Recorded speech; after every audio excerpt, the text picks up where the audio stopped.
videos and like this is where we started getting these false promises first, I think. And it's like, dude, when you're 20 years old and you got some dude like acting like you're holding, you're just gonna be good. We're gonna make it, and it's not even like, oh, we're gonna, it's not even like this is you're gonna sell, cash out, and leave. Like they're putting money into the company, invest in our company. It's gonna be worth so much money. Look at this investment. It was our first look into like what the investing and like listen. We didn't know what any of that meant. This guy just came in at such an opportune time. I can't even believe. I don't even. It's just a shocking thing to think about how he even found his way from freaking Norway here. But yeah, it's pretty insane. So you got put in that house. The guy told you can't make any videos. So what happened after that? Like, what did you do? I know you had a pretty down, dark time. Yeah, I mean that was really like what sparked like a sequence of events that were just I can't describe as anything other than just like that whole year was so awful, bro. 2018, the first year I lived in LA. Oh my god. I mean, I have some things Anyone that I know who happened, and I'm sure there's stuff I'm missing you were out watching on. phase right then, Yeah. you But know I how think one of bad the first the dap things, was. correct me if I'm wrong, is you've talked about it recently. Your Comeback seizure player of story. the fucking Can you? I know you've probably decade talked about right it on here. stream recently, but for the people that haven't seen it, can you give some background on what that is? Because to my understanding, you could have easily been dead if you didn't, if certain things didn't happen, right? Yeah, I think so. I think so. And I think about it a lot too because I would normally have been in my like at that point when I had the seizure, I was in my bed all day, blinds all the way down, in my room, not talking to no one, not on the phone, just like all I wanted to do was sleep. All I wanted to do was sleep, bro, and just like wake up when it was better. So I was like taking it every single day, and I remember it was like January 1st, and I realized I'm like, bro, this is bad. Like, 'cause Like I wasn't what? What were you I taking? wasn't talking to no one about it either. I was taking I was taking drugs. I was on drugs. I was taking pills. You know what I mean? Every single day, like I don't know. I don't know. Like in my head, how I can even justify it, other than like I was just so bored and so miserable and had nothing to do, and also no one to like turn to or look at me and be like, "Yo, this is not how you're supposed to deal like this. There's other ways Yeah. to go forward." And so I was taking pills Damn. every single day, and I remember I realized like it was bad. Like on the new year, January 1st, we had been in the crib for like a week or two at the point. I'm like, bro, I gotta stop this. This is bad. Like this is bad. So I try to stop. And I remember it was like the second or third day of January, and I couldn't do it. Like the withdrawals were crazy. Like my head was pounding. I felt sick. I'm like, nah, I can't do this. I can't do this. So I started taking pills again. And like I said, every day was just me in my room, like, and I was getting high, just watching on the TV, mindless. Like I don't even remember. I was just doze off, fall asleep, wake up. I'm awake. Okay, I'm trying to go back to sleep. Boom, boom, boom. Back to bed. Blinds down all the time. It's like blackout dark in my room. And then this one day, I ordered food. I ordered Shake Shack, and I went down the stairs to grab it. And my room was its own floor, right? You've been in the crib. Yeah. It was its own floor, completely separated from everyone else in the crib. So I had to walk down the stairs to the garage to meet the Postmate, grab the Shake Shack, and then I went back in the stairwell to go up to my room. But I heard Nikon and Clark playing 2K, or like I just heard them in the theater. And I was like, you know what? I can't remember the last time I left my room or like went and saw any of the guys or anything like that. I'm This like, is all right, fucking dark. I'm just gonna eat this in the theater and then go up to my room. So I like went in the theater to eat my meal, and that's the last thing I remember. Don't remember having a seizure or like passing out. The only thing I remember is like sitting down and like putting my Shake Shack on the ground and like looking up, seeing they're playing 2K, going to eat it, and then it's like a jump cut, not jump cut, like hard cut. I'm in the back of an ambulance, like in the back of an ambulance, like you know how like in the movie like the black bars fade in and like it's like ringing in your ears and your vision's like blurry. That's what it was, and I was like coming to my senses, trying to figure out what's happening, and like there's like a ET or like a medic or someone next to me like saying something, and I look to my left, and it's you could bleep his name out, but it's Yeah, that's crazy. it's him. It's crazy. It's him right there. I'm not even kidding. And I'm like, what? And he's like, It's like, don't worry, man. Like, you're gonna be okay. Like, we got you. And then like I kind of doze back off. Um, wake up at the hospital.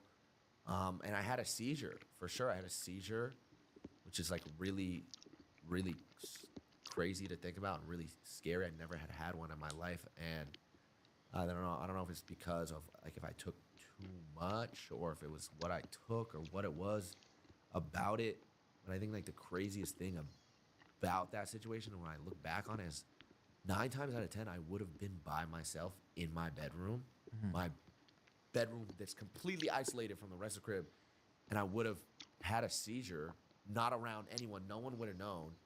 And that's like a lot of times how people die. Like people have died like that in the past, and people have died like that even with people around them, like because they've had seizures, like drug-induced seizures or whatever it is. And I don't know, like thank God, by the grace of God, I was not by myself. Nikon was there, and I remember him telling me like held my head up or something, and then like they called an ambulance and they got there quick enough. I was okay, thank God. But that's like the craziest thing when I look back on it is like I really could have been in my room by myself at that time, and I don't know what would have happened if that was the case. Thank God you decided to go to the theater. That's insane.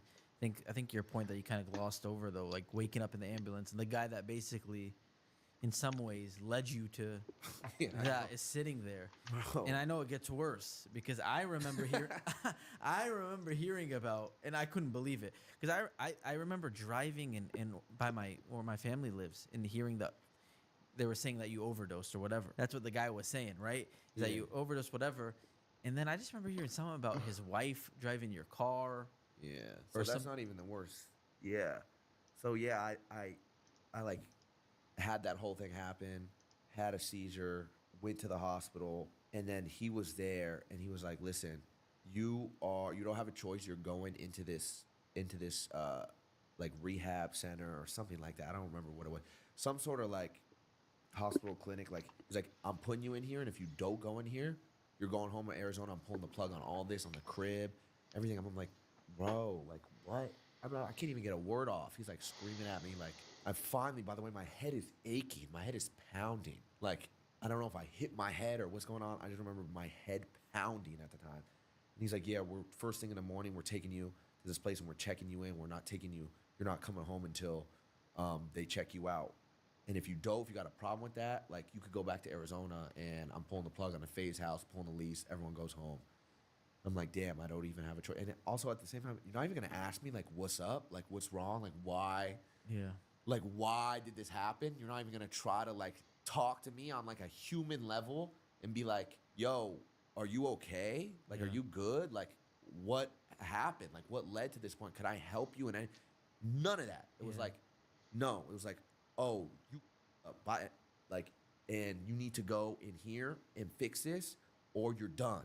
And so that's what I did. I went into that like hospital or whatever, and I was in there so dark for like a week or something. I don't know. I had no phone, no like access to the internet. I was in there with like real junkies and people going through it. I remember I shared a room. Like I was in a room. Like I don't have a lot of memories from it. I don't know if I just like deleted them from my brain, but like I was like in a room together like this, and there was a guy who was in the room with me, but there was a curtain separating us, and he was like connected to some machine, and he was breathing mad loud, and we and him would sleep like in that room together, and it was just so like daunting, like the sound of the machine and like hearing him, and then every now and then like a nurse would like come in with like a cup, and it's like here, here, here, and then they would leave, and then What's I'm just in like the cup? just like pills or something, like a cup with pills that like are supposed to help you. Wean off of? Yeah, you Oh. know what I'm saying? I was in there for like 6, 7 days. My dad had visited me. Nikon had visited me. My cameraman, Jeff, at the time came and visited me. So I saw them and talked to them. And that was like the little bit of like actual human interaction I had. But other than that, I was like pretty quiet and like didn't really talk to anyone. I was just like, again, like I would just lay in the bed Damn, that's some in that room real and just like shit, bro. sleep. Just try to sleep until I got out. Dapt And is then a I got goat. out. And I got out and this fool crashed my car. Fool took my car while I was in the hospital and crashed it. The CEO at FaceTime. He It's a took car and I'm crashed it. laughing because how ridiculous that is. After all of the story you just said and him yelling at you and him being the reason, basically. One of the only things he asked, not even, did he even ask you to borrow it or did he just No, tell he you? didn't ask He me to just borrow took the it. keys. Bro, he told Nikon, he lied to Nikon. He was like, Nikon, I talked to Adapt. He said I could use his car while he's in the hospital. A hospital, by the way, he threw me in. And the only reason I'm in there is because of a decision that he made that sent, you know what I mean? I'm not going to start like getting all that. No, but for, I mean, we heard the story. It's him. But anyways, Obviously, like, anyways, go ahead. I get out of the hospital. I'm coming up to the crib. I open the garage. I see my Range Rover. The whole side of the Range Rover scratched. I'm like, wait a second. This is what I go in the crib. I'm like, Nikon. I'm screaming at Nikon. I'm mad at Nikon. Are you seriously? Did you take my car while I was in the hospital and crash it? He's like, bro, what? He's like, Nikon. He's like, what are you talking about? I'm like, no, I would not do that. He's like, you said he could drive it. I'm like, you gave the car. I go out to the car. There's a baby seat. There's a car seat, like for a child in the back seat for his kid. He gave the car. He didn't take the car for himself. He gave my car to his wife, so his wife could go run errands with the kid in the back seat, and it crashed it. What is just this is just one of the moments with him where it's like you realize that he is the number one fraud that you will ever meet because like this guy acted like he would constantly say stuff like I never have to work a day in my life. I just love doing this and that and this and that and like dude, I remember, I mean it's not as bad as this story, it's random, but I remember our Counter-Strike team. Imagine me. I'm 21 years old going to a Counter-Strike event. All the Counter-Strike pros are way older than us. I already feel like a little kid talking to them. And they're like, this guy's taking them out to team dinners and making them split the bill with him. Which maybe people, that may not sound like a big deal, but this guy's talking to everyone about how rich he is. Then he tells the players of his team, that's not what you do. Typically, you pay for the bill. He makes them split the bill. Like, there's just all these random fraud check. Like that, his car, like, could he not afford a car? He had to take yours and crash it. You can rent a car. Bro, are you serious? I look back, I'm thinking about it now, and I remember I called him and I asked him about it. And I somehow got gaslit into believing that he didn't do it. Bro, he was There was a car seat in the back seat of my car. He was a master manipulator. I forget. I just let it go. I was like, oh, he said he didn't do it. Bro, I'm telling you, Stockholm syndrome. Bro, I'm like, oh, he said he didn't do it, y'all. Like, so I don't know. I guess. Fast forward, but like from what I heard, I don't know if it's true. So this is not on record but what I was told was the way this guy got outed out of FaZe at the end of it all was he was funneling money and had his brother and his wife, the same one that crashed your car, on like salary or something. Dude, Bro. what a crazy, that guy is like, that's just a blur. When I really thought he was a real deal, full screen. Remember we were with full screen? Yeah, he made me lose so much money, by the way. Oh my God, go ahead. So full screen was our YouTube partner network Yes. at the time. And I got offered my new contract. A signing bonus, right? New contract, and there was a signing bonus on it. And I ran it by someone like, what do you think about this? He looks at it. He's like, I could get that signing bonus tripled. Okay. I'm like, did you ever get it? I'm like, for real? He's like, yeah, I'll do it. 5 minutes later, full screen sends me a contract. The signing bonus just tripled. I'm like, oh my God, he's legit. Like, Yeah. And like I had already heard stories from Banks and Tommy and you and everyone. Not like, me. I have a reverse story with that, but go ahead. Like everyone's like, yeah, like he showed me this, he showed me that. I'm like, wow, I'm seeing it. So like part of, I think that moment in particular really like, I remember like thinking like, damn, okay, Yeah. so this like. No, that's the thing. Like, we had no experience with anybody like that. So anyone even just talking with the level of confidence he was talking would be like, okay. Yeah. I had the same thing. He wanted to bump my signing bonus from full screen. He never got it bumped. I waited for a year, and then I missed out on the signing bonus. And it was a good amount of money. And I still think about it to this day because I'm just like, dude, it was whatever he used worked was for free me. money. Yeah, man. He must have been after you. I guess he didn't like me. I mean, He weird. stole all our No, money. that guy's a Bro, weird. He's a scumbag. The guy's a weird man. Weird little man. He was a little man. He was a little fat man. He was a little fat man. He always, every time we'd see him, he'd talk about. He was actually fat. Every time I man. saw him, he'd talk I'm about. visualizing him. He was chubby. He used to talk about how he's in the gym. He's That- in the honestly, gym. very interesting character. I think we can make an evil villain movie out. Bro. We really could. We should. Does that not sound like a villain story? Like that's like a villain origin story. I got thrown in the hospital, and the man who threw me in the hospital took my car and crashed it, while also simultaneously telling me I can't do what I love to do. Yeah. You lived.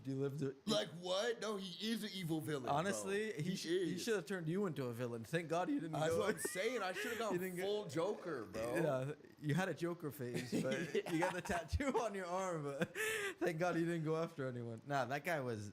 Anyways, that crazy. That stuff is insane.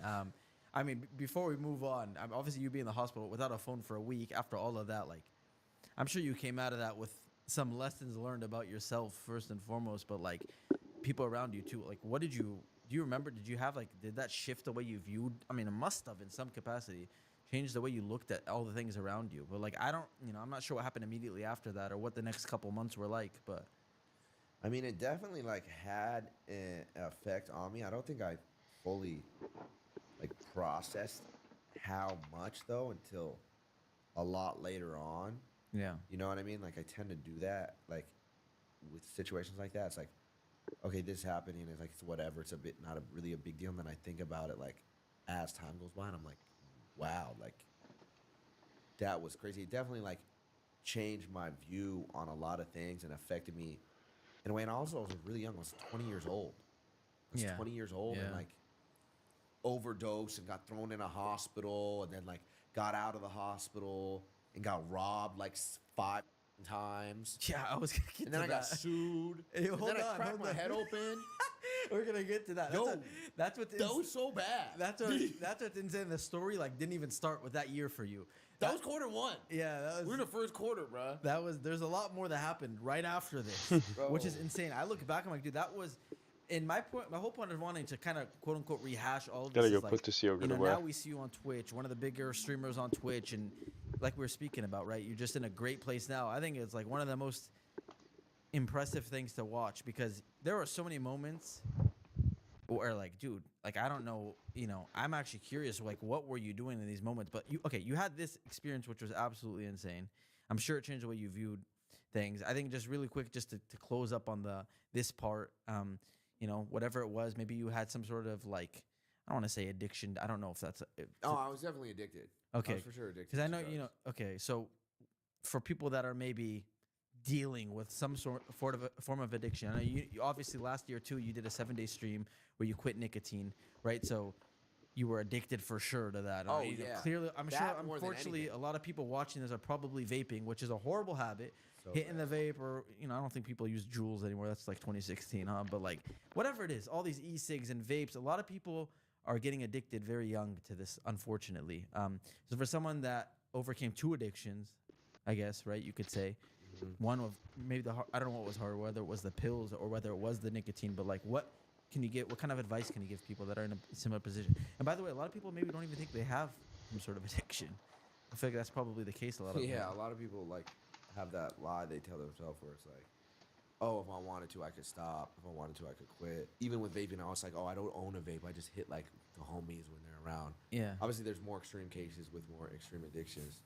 But I mean, what I would tell somebody, like if you don't realize you have a problem and you don't think it's a problem and you're justifying it in your head, you're not going to stop until something extreme happens, like you have a seizure or you So almost die or fucked, something like dude. that until you're just like, wow, this is real.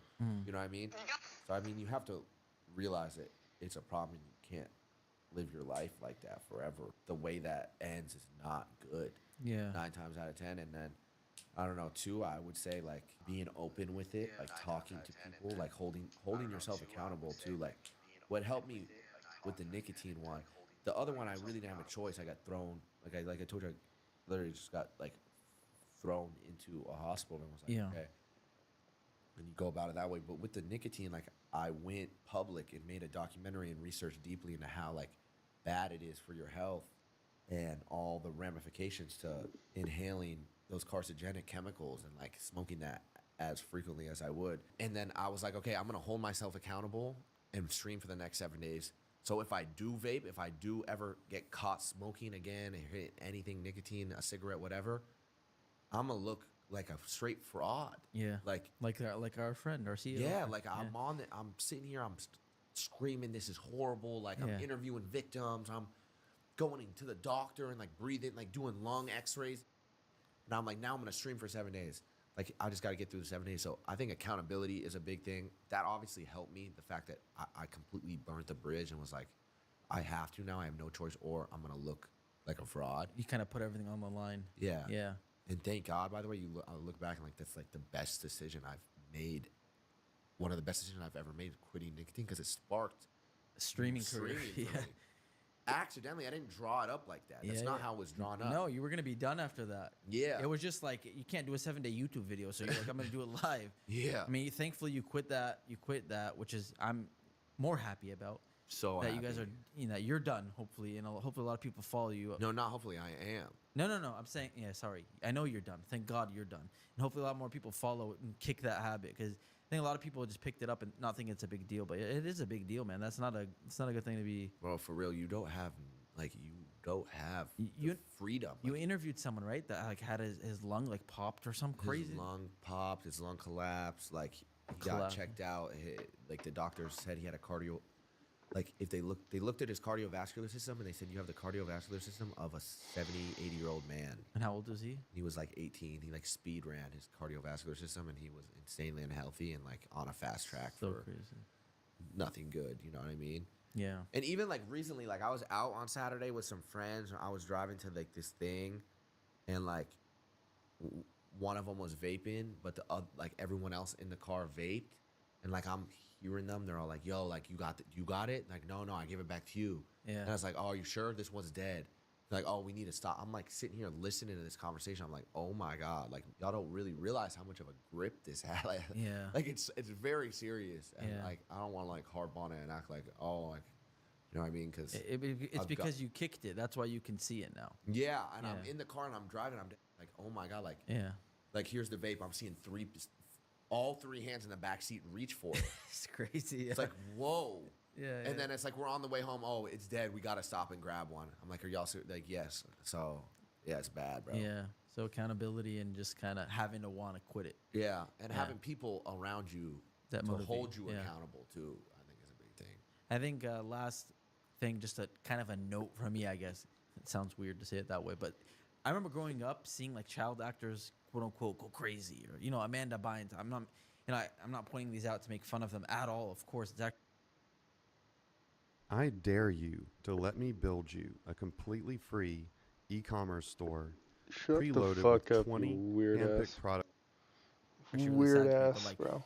famous actors or child actors that like have a very successful career and then like go off the rails or Yeah. like just have a really quick downfall, drugs and all that. Like I never understood it, to be honest, until these experiences happened. Yeah. Until I saw like okay, your example, it's not as severe as some of the other examples. Obviously, Rain and Banks both had very public stuff as well. And it's like, what I realize is, dude, the high that you get, the natural high you get from achieving your goals, right? Like in New York, for example, just like you said, 100,000 subscribers a month, a million views a video at some point we were getting. And the amount of money you're making is like beyond comprehension, right? So like you're at like, by 20 years old, you've kind of not just hit your goals, you've exceeded your goals times like 10x. Yeah. Right? So I feel like for a lot of people, after that, it's kind of like, all right, cool, what's next? I can imagine for a lot of the child actors that, like, this is just my analysis, that this happens to a lot of people. And if you don't have kind of something else that is, if your whole life is just that job or whatever it is and you kind of accomplish it, dude, it's such an empty feeling. Like You're complete. Like it's like a void inside of you. You're like completely unfulfilled. like what else You're can walking I do? around like, Yeah. damn, am I 20 years old and I already did what I'm supposed to do? Yeah, I Like- know. It's, Like, did I already like leave my mark? Is this what people are gonna forever know me for what I did when I was a teenager? and then it's like, what's Like I'm life an now? adult now. Like now what do I do? Like did I already do what I was supposed to do? Like is everything else now? You know what I mean? Like I would Yeah. have these internal conversations and just be like, damn, like I don't know. Like I don't know. It's very easy to kind of like start lacking purpose for some people. I give all for myself personally. I know I heavily relied on my like friends at home that were disconnected from all of this, and family. And then for me, like honestly, my religion for me just kept me like okay. Like the main goal for me was not reaching a certain thing on YouTube, but it's like me trying to be the best that I can be in that. But I